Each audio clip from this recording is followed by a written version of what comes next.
right, so good morning, and thank you so much for joining us today. We're excited to have you all joining us, and I think that this is going to be a wonderful series of webinars that you all are be able to participate in.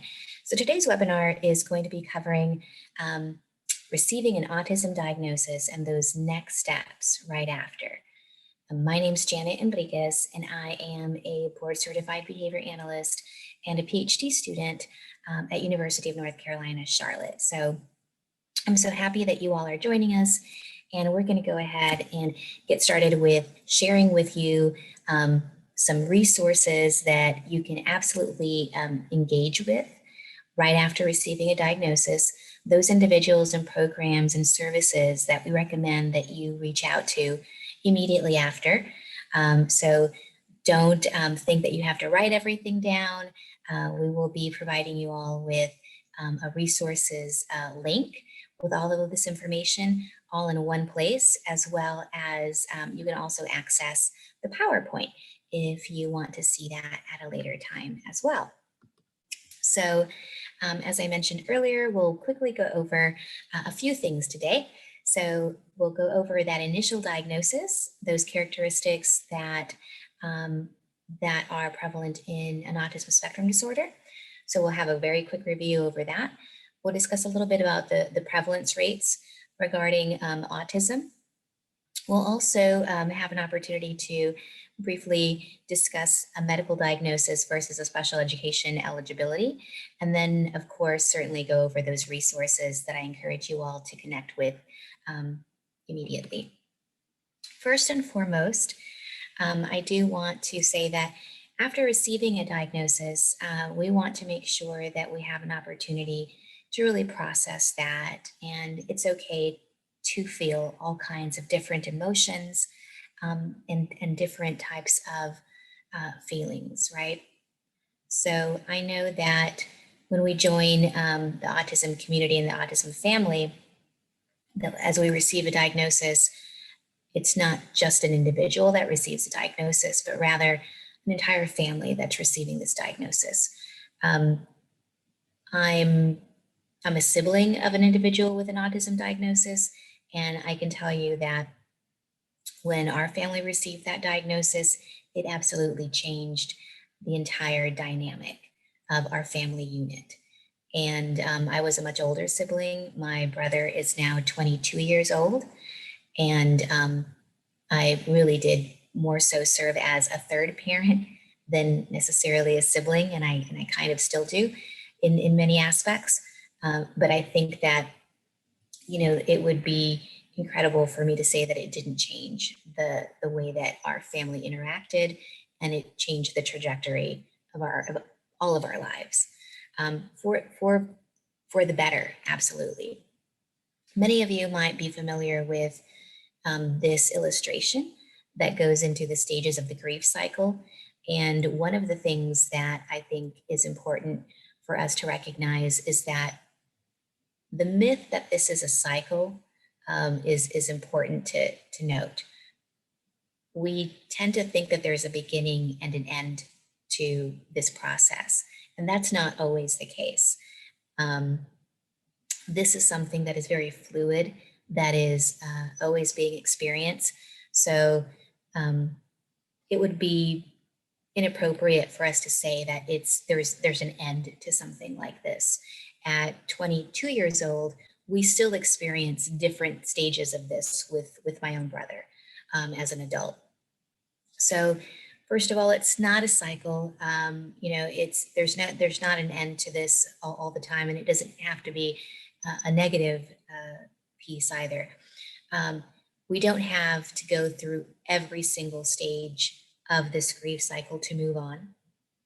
A person who doesn't go through each of these stages in sequence, that doesn't mean that there's something wrong with that person or that they need, intensive support.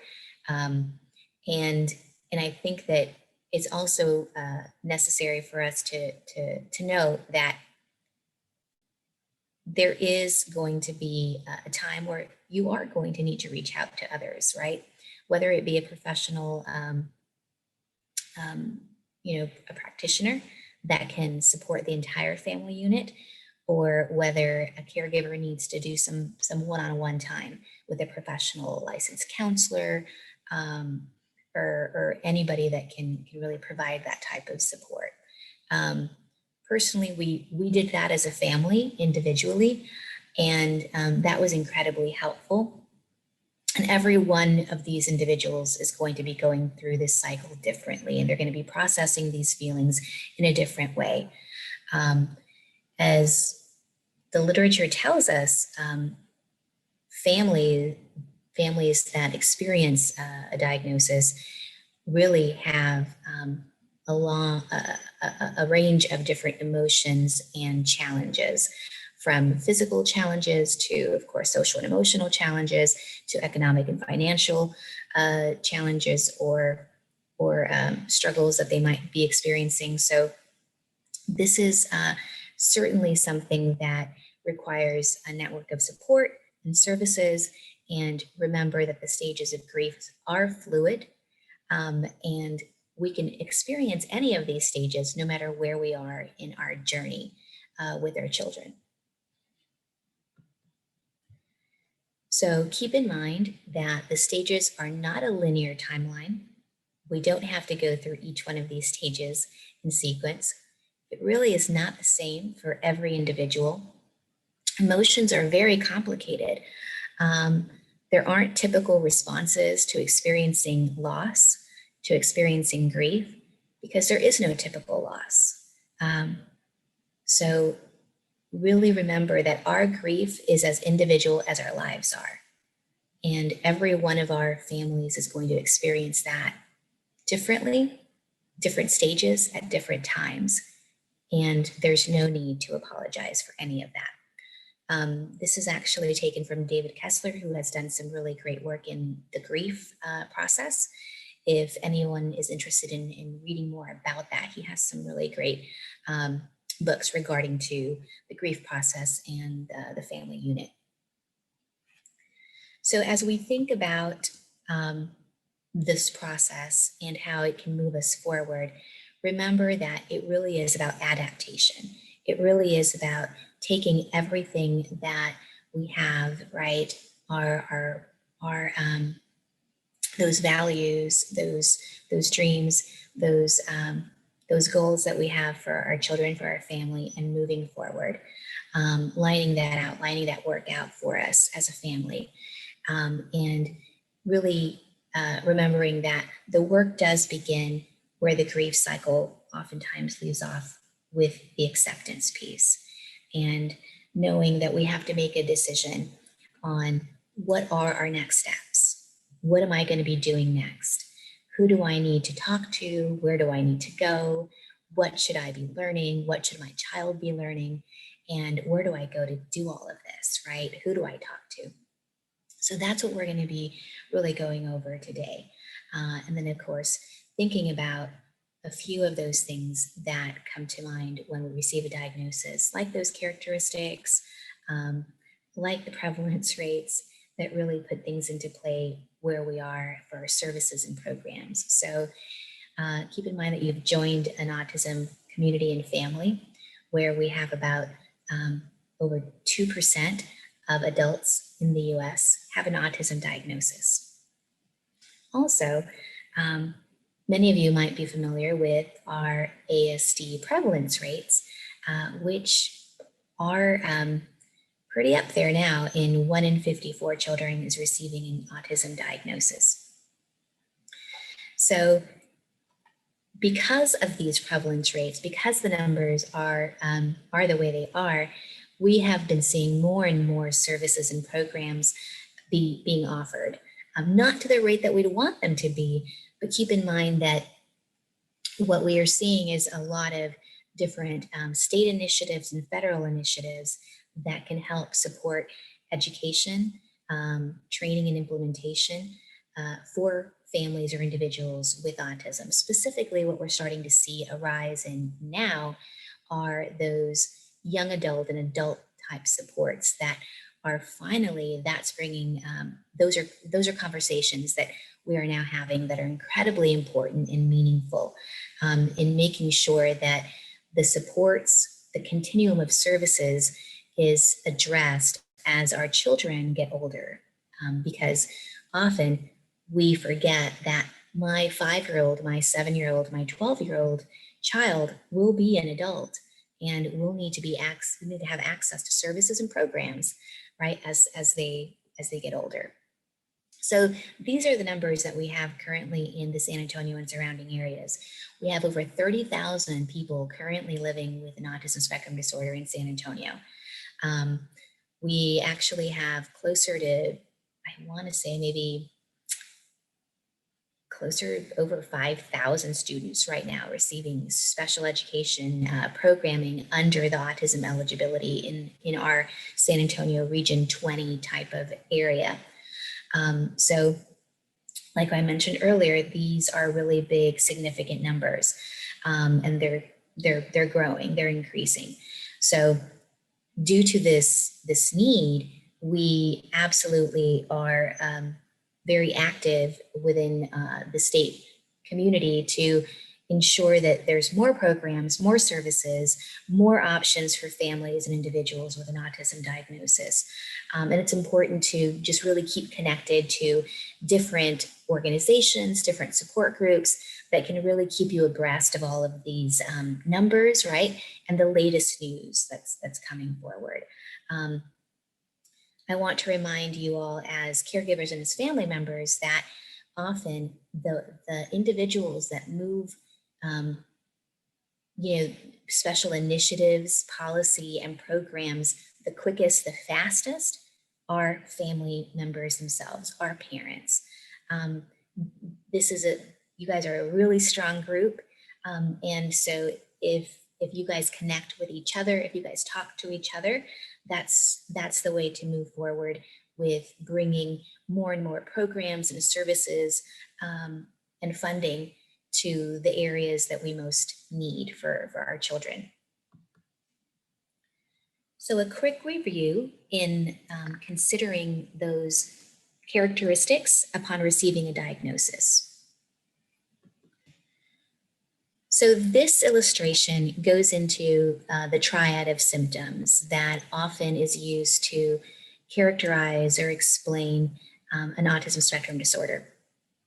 Primarily, interventions and programs that are developed that for autism programming, right? Primarily, they are focused on these areas: communication and language deficits, social skills, social interaction supports, and restrictive and repetitive patterns of behaviors. So a lot of our evidence-based practices, a lot of our evidence-based programs, right, and treatments are primarily supporting or enhancing these three areas. The triad of symptoms was brought forward in the 1970s, late 60s, early 70s by Lorna Wing. And she was doing some really great work in differentiating a lot between autism spectrum disorder and Asperger's syndrome during that time, and recognizing there was a continuum that existed, and these three areas were brought forward. So no matter where our children are as they receive a diagnosis in the levels of support, these three areas are going to remain to be our main concern. These are going to be the areas that we want to support, that we want to enhance, that we want programs to primarily focus in on. So what we have here is an illustration of the Diagnostic and Statistical Manual of Mental Disorders, the 5th edition. And this manual is more specifically used by our medical community in providing a diagnostic evaluation. So when we visit our medical practitioners, this is the tool or the resource that is used in regards to providing an autism diagnosis. And what we see here is the severity levels for autism spectrum disorder. And this was something that was added a few years ago in 2013 in regards to being able to discriminate what types of support systems or programming our children are requiring. So level 1 is requiring some support to level 3 requiring very substantial support. Now, this table is not referenced or necessarily used within our school evaluations. So our medical practitioners and community provides a medical evaluation for diagnostic purposes. So they provide a diagnostic evaluation, and our schools do not provide a diagnosis, but rather provide eligibility for special education programming. So those are two different things, and they're not necessarily always going to be measured, evaluated in the same manner.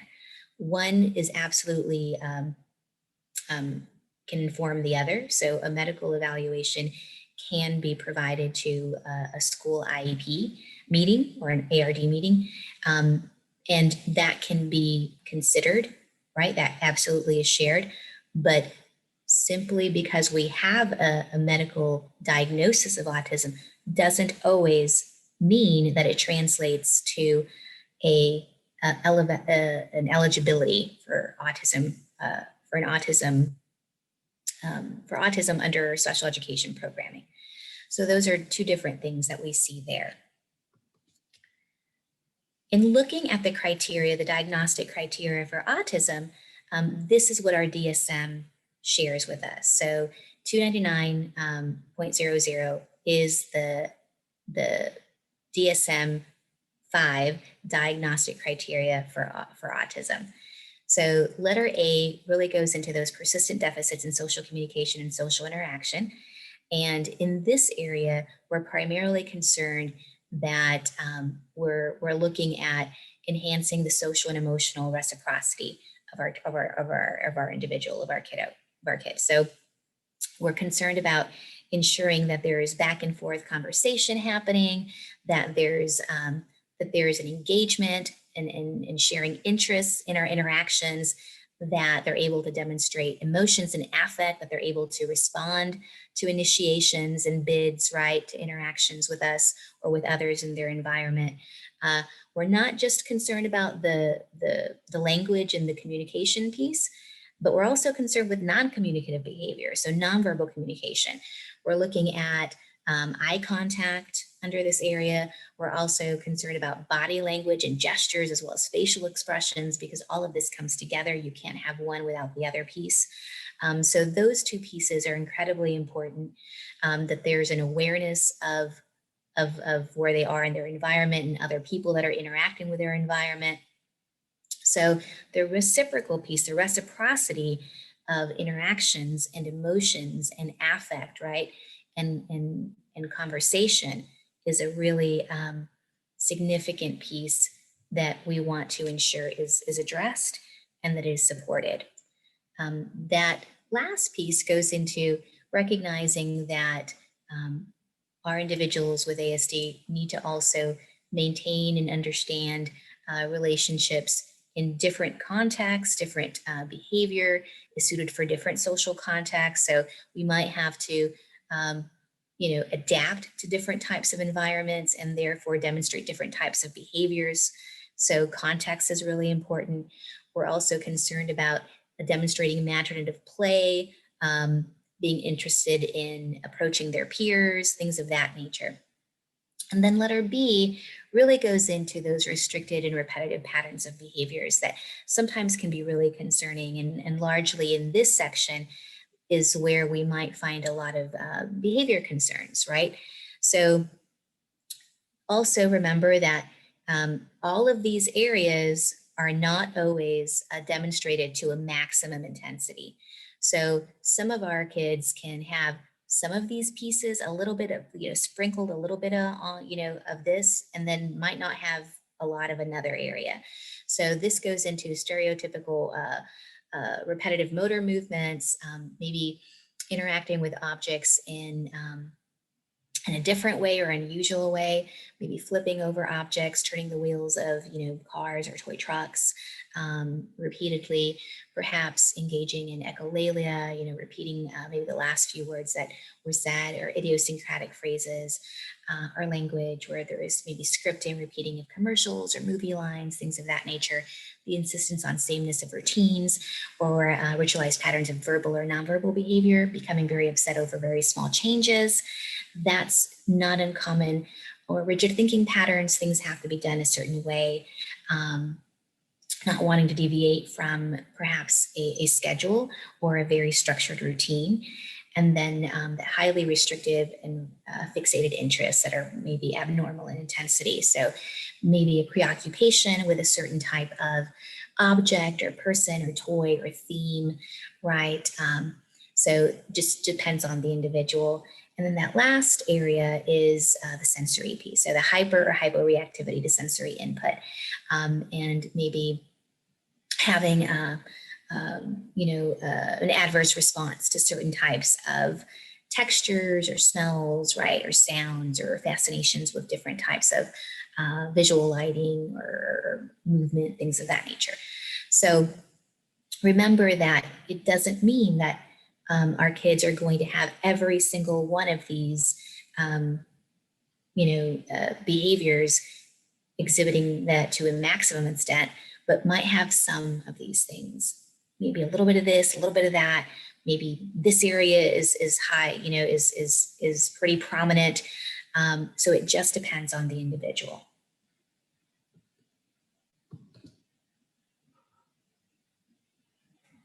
Letter C says that all of these symptoms must be present in early childhood, but may not become fully manifest until that social demands exceed that limited capacity. So many of our children may not receive a diagnosis when they're young, like at 3, 4, and 5. They might get that when they're older, and that's not uncommon either. So that just tells us that this individual was not a concern in regards to language development, more than likely. There's no concern, there's no cognitive concern. So academically, they might be, really on par with their, with their peers. So there's no concern in that area. But rather what we see is a concern as they get older in regards to socialization, social interaction. There might be a struggle in relating to their peers. And we might find a concern as a caregiver, as a parent, and say they're having trouble with, maybe in 5th grade and 6th grade, when those social relationships become a little bit more complicated. And there's a concern with the nuances in socialization that maybe they don't pick up the changes in pragmatic language, right? So understanding expressions and idioms and things like that. Letter D talks to us about how all of these symptoms together limit and impair everyday functioning. So while I can tell you that I think a lot of individuals in my family might demonstrate some of these characteristics, if it does not limit and impair their everyday functioning, if it's not detrimental to their everyday functioning, then perhaps having a diagnosis is not the best way to go. And then letter E says that all of these disturbances are not better explained through an intellectual disability. So knowing that we have to rule out intellectual disability before we even diagnose an autism spectrum disorder. So, but we also know that intellectual disabilities and autism spectrum disorders can co-occur. So these are called comorbidities. So we can absolutely have more than one diagnosis. In fact, we have many individuals with ASD, with autism spectrum disorder, that have ADHD or ADD as an additional diagnosis. About 70 to 75% of the individuals with autism also have ADD or ADHD. The additional considerations paragraph just references that anyone that was previously diagnosed with PDD-NOS, or pervasive developmental disorder not otherwise specified, or had an Asperger's diagnosis previously, is now considered to have an autism spectrum disorder diagnosis with the changes that were experienced with the DSM in 2013. So that's just kind of, a reminder for the changes that the DSM went through. Then additionally, at the bottom of that screen, you have a paragraph that references social communication pragmatic disorder, which was something new that was added to the DSM also in 2013. So should we feel that this is not descriptive of the concerns that we have, it does not match my concerns, then they recommend to consider social communication pragmatic disorder. So again, this is just a very quick review of the characteristics, and we are acknowledging the fact that when we receive a diagnosis of autism through a medical professional, it is very different than receiving an eligibility for special education programming through our school system. Our school system is not utilizing, does not reference the DSM as their criteria.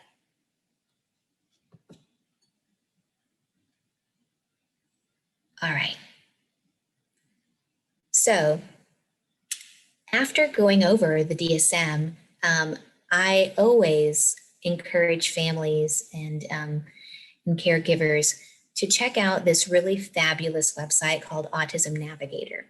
So if you go to autismnavigator.com, you will be prompted to create an account, which is completely free. So all you have to give them is your email address, put in a password, and you will have access to a variety of different resources ranging from video libraries to glossaries, interactive glossaries that you can reference and check out at your leisure. So your pace, however you want to go through it. The most practical thing that I feel that Autism Navigator, they have so many resources, but this is my favorite. They have a fantastic guided tour of the ASD glossary, video glossary. And what they have is an overview of autism spectrum disorder. And it aligns perfectly to the criteria that we just went over. So what you see is you see an overview of autism, and they have videos for you to also watch, very short videos. And then they break down the entire criteria through the same method that is presented in the Diagnostic and Statistical Manual. So you'll be able to see what they're meaning by social communication and social interaction through video, through short video clips of children at different chronological ages. And then you'll also be able to see what they mean by restrictive and repetitive behaviors and restricted interest. So, and then you'll also see all of those associated features. So it's a fabulous resource that I encourage you guys to check out. It's packed with additional information that's related to evidence-based practices and treatments, and it gives you video clips of what each of these evidence-based practices might look like. So what does it look like to go through the picture exchange communication system? What does it look like to go through ABA therapy? What does it look like to go through verbal behavior programming? So great tool, completely free, and they're updating resources in this site very frequently. So as we think about receiving our diagnosis and what are the essential parent behaviors for ourselves, we want to encourage you to do 4 things. So the 4 essential parent behaviors are educating yourself, engaging in early intervention, so educating yourself, early intervention, embracing support groups, family and parent support groups, and engaging in applied behavior analysis. So those are our 4 essential parent behaviors for us to do right after receiving that diagnosis. So educating yourself is one of those things that we encourage you guys to do. And there are many great resources out there for you to check out. One of the things that I will caution you is that the minute that you put in autism treatments, you will get, a crazy number of, pop-ups on your Google search that range from all kinds of different things. So be cautious about those types of searches. And we want to really introduce you to those resources that we vetted as, as very professional resources. They're based on science, they're based on research-based information. And this is really where we want to make sure that you get your most accurate information. So educating yourself is going to be the number one thing that we want to ensure that you guys do. And this is one of the great resources that Texas offers. And this is the Texas Statewide Leadership for Autism Training. And you can find all of this great information on txautism.net. Remember that the more that you know, the better equipped that you'll make an informed decision for your child and your family. So it really is about ensuring that you get the most up-to-date, accurate information based on science. Educate yourself about all of your treatment options. Don't hesitate to ask those important questions to teachers, medical professionals, therapists, right, providers that you have that are working with you and your family. So txautism.net has some really great resources. And this website contains training, support, printable free resources that can be used for school purposes as well as home purpose, like home environments as well. There are over 80 courses, video library courses that you can access in 7 different categories, ranging from parent implemented interventions to transition support services and programs to different types of resources for creating visual supports. There are also courses in Spanish, and all of these courses are self-paced. So you do not have to start and finish something in one sitting. You can go back to it, right? Take your time.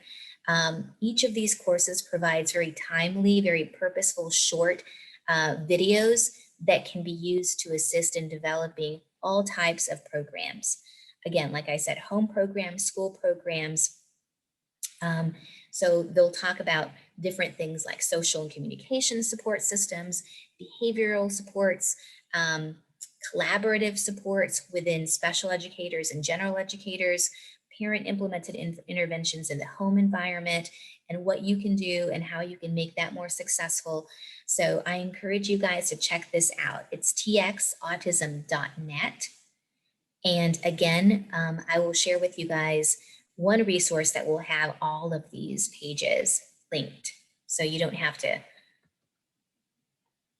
write all this down. So again, it's tslat or txautism.net. And the other piece that I encourage you to also check out is the parent education piece that is provided to you through your Education Service Center at Region 20. So Education Service Center Region 20 has parent trainings that are completely free throughout maybe, I think they have at least 2 or 3 a month. They might be different topics, so they're not all necessarily related to autism, but some of these might be throughout the year. So I know that maybe they have 2 that are absolutely autism related throughout the year. So if you go to the special education parent resources page, and I will have that linked for you guys as well, you'll be able to also join their listserv for their parent network. So if you hit on that link that has join our listserv parent network and you type in your email address, you'll be able to access every webinar or conference that they provide free of charge for families and for parents. So that's a whole other resource to make sure that you connect with, that you're up to date with, that you receive their alerts for different free trainings and different conferences, because you want to make sure that you are getting that updated information. So Region 20 also has a great family engagement webinar offering, like I mentioned, and these are the free parent training sessions that are developed free of charge for families and caregivers. And we've also linked that up for you as well. So we'll have that information. And it's a calendar, pretty much a catalog of different trainings that are being set up for families. And these, again, you can choose which ones you want to go to.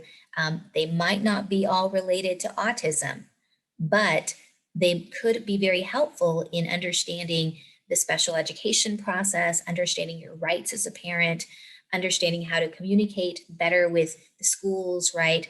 Understanding evaluation processes as well.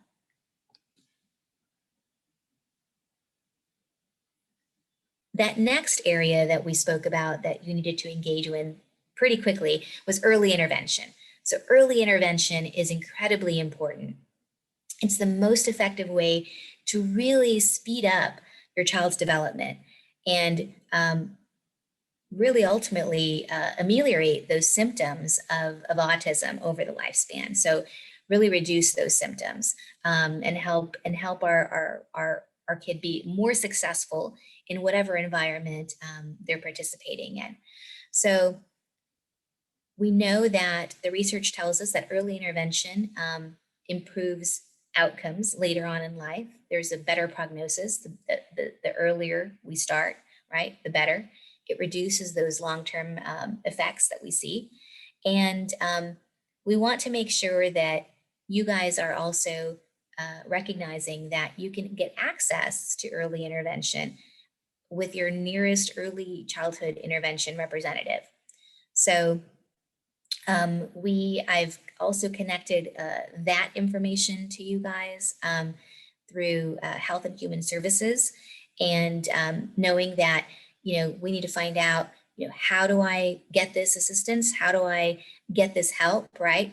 Remember that early childhood intervention serves children from birth all the way to 36 months if there is a concern with a developmental delay or a disability. So we have connected you all to that information. So in regards to our local community of Eagle Pass, Camino Real is the contact for that. So these are these individuals that we want to reach out to. Sometimes, that assistance doesn't come as quickly as we want it to. Make sure that you just put your name on whatever list they have, whatever resources they can provide. Give them your contact information. Just make a connection with them. And the point here is doing everything that we need to do as soon as it can be done, and us moving forward with everything else that is available to us and looking, for those services. This is an additional recommended parent resource for you all, and it's called An Early Start for Your Child with Autism. This is a fantastic resource that provides just very practical everyday activities that we as caregivers and families can do with our kids in our homes, or maybe when we're out in the community. It's a very easy read.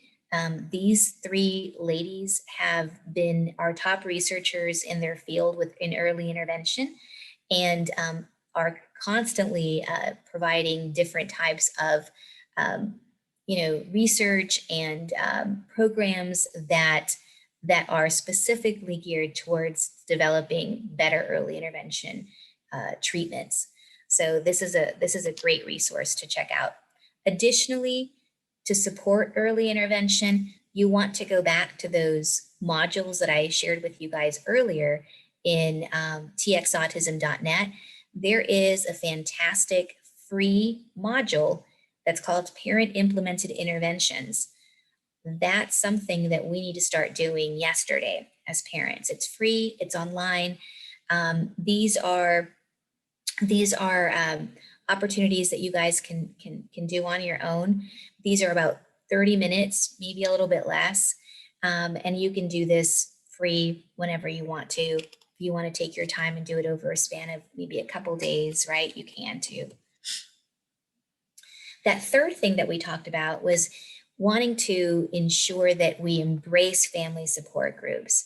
So family support groups, parent support groups, these are going to be our connections to our autism community, right? we'll be able to get a lot of great information like updated legislative news, updated programs that might be coming to our community. And I put these resources for you all into that Padlet link as well. So there are statewide virtual support groups, especially now with COVID. There's a lot of things going on that are supporting our caregivers and our families out there, that you don't have to leave your home. They are meeting on a weekly basis. So I put those links in there for you all. They also have support groups for our Spanish speaking families. And these meet every third Saturday of every month. So this is also on there for you all to connect. Remember that you are not alone. You want to make sure that you join your local autism association or group, whether it be at your local, city level, right, your area. These groups can be a really great source of encouragement, of accessing information, of sharing information, and from learning and learning from each other. I can tell you that as a family, we joined a few of these groups at different places in our lives, even when we moved from one city to the next. And every group that we joined provided us with a different perspective.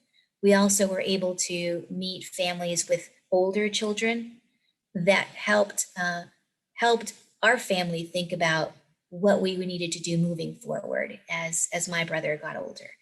So it was absolutely a great source of even inspiration for many of us.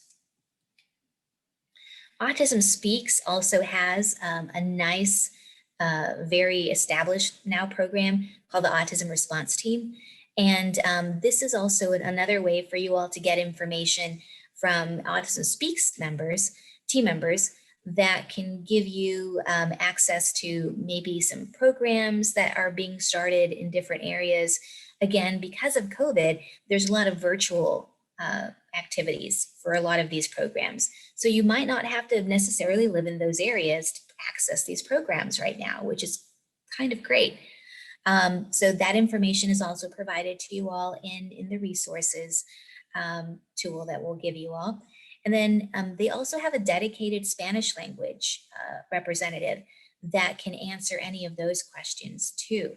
So take advantage of these resources, because these are out there for a reason. These are out there for you all to connect with your local communities, to your state resources that are available. And we want to make sure that you all realize that these exist. Then that last piece that we want to go back and remember is engaging in applied behavior analysis. Incredibly important. The earlier, the better. If you haven't heard about applied behavior analysis, you really need to. So applied behavior analysis is considered to be the gold standard for treatments for individuals with autism. And what we know about applied behavior analysis is that this is a hard science, so this isn't something that, has just came up. It's been around for, over 40 years. It is data driven. It is function focused. It is absolutely necessary to produce meaningful and socially significant changes in our children's behavior. And we can use this to increase different behaviors through skill building. We can use it to decrease challenging behaviors or behavior excesses, right? And applied behavior analysis is individualized. So this isn't, a one size fits all type of program. This is a program that can be individualized for your family, for your child, and it can cover a wide variety of different concerns that you might have. So it's something that we encourage you guys, again, to check out. This is a really great video for you guys to see, that I encourage you guys to check out as well. That's also provided in the resources section. So take some time to become more familiar with applied behavior analysis. It's not going anywhere. And remember that ABA is not just for young children. It's about looking ahead to prepare for the future. So engage in applied behavior analysis, educate yourself in what what that can do for you and your family. It helps remove these limits and barriers so our children and so our families can have access to their peers, to their community, and to whatever it is that your child and your family wants to do. It can really open up a lot of opportunities. So we encourage you to become more familiar. If you visit the Association for Science and Autism Treatment, this is a great site that can provide evidence-based information for families. They have a fantastic booklet. It's a new parent information packet booklet that gives you kind of a starting point to becoming more familiar with evidence-based treatments. They go through all of the autism treatments that are pretty much out there.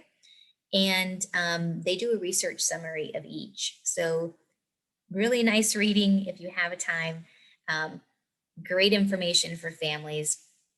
The last thing that we're going to be leaving you guys with are just a few tips. So just a few tips in regards to challenging, struggles or behaviors that you might be experiencing. These are just some helpful tips for you all.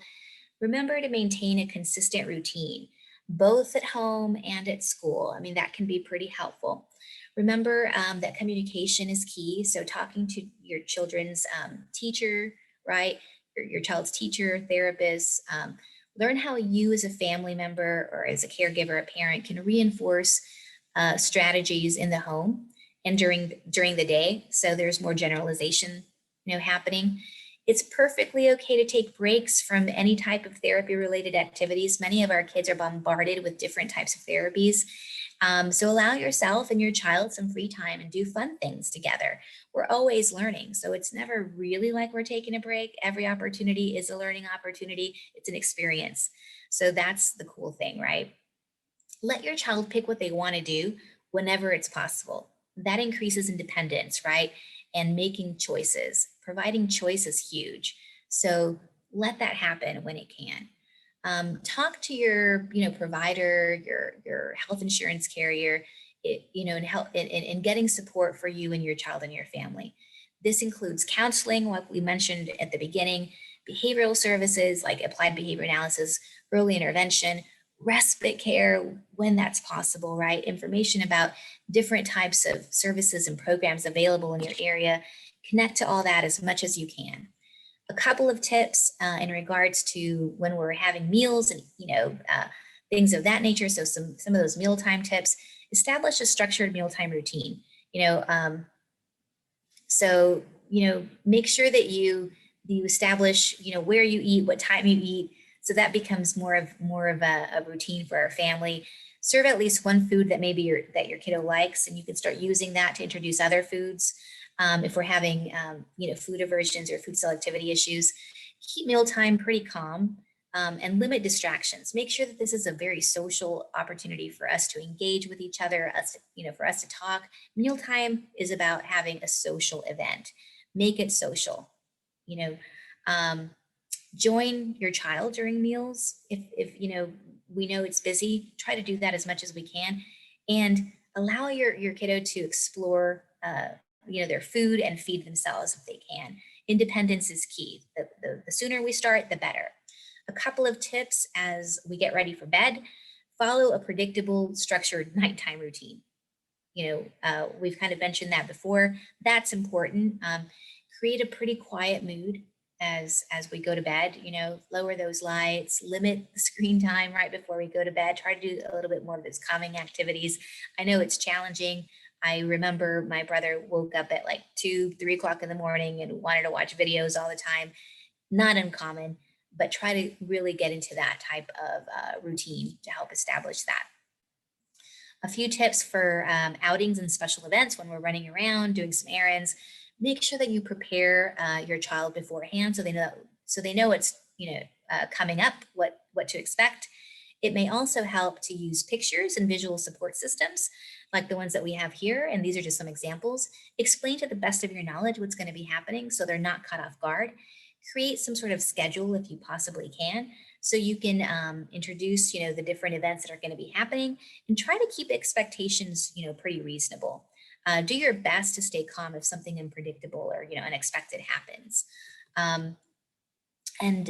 As we close out, just remember that if it feels hard, it's because it is hard, and that's okay. Go easy on yourself and your family. Remember that this is a family affair, and we're doing this together. This is just a few pictures of Fitz through the years. This is my brother. He's 22 now, and you know, he was something else for our family. So remember that you can absolutely do this. Reach out to those individuals that can provide that support. Become educated, educate yourself. Early intervention. Remember to embrace those support groups and engage in applied behavior analysis, those 4 essential behaviors for our parents. Thank you so much. We will be providing the link to all of these resources for you guys. It is up on the screen, but we will also be posting it as a message. So thank you all so much. We appreciate you, and we hope to see you guys again soon.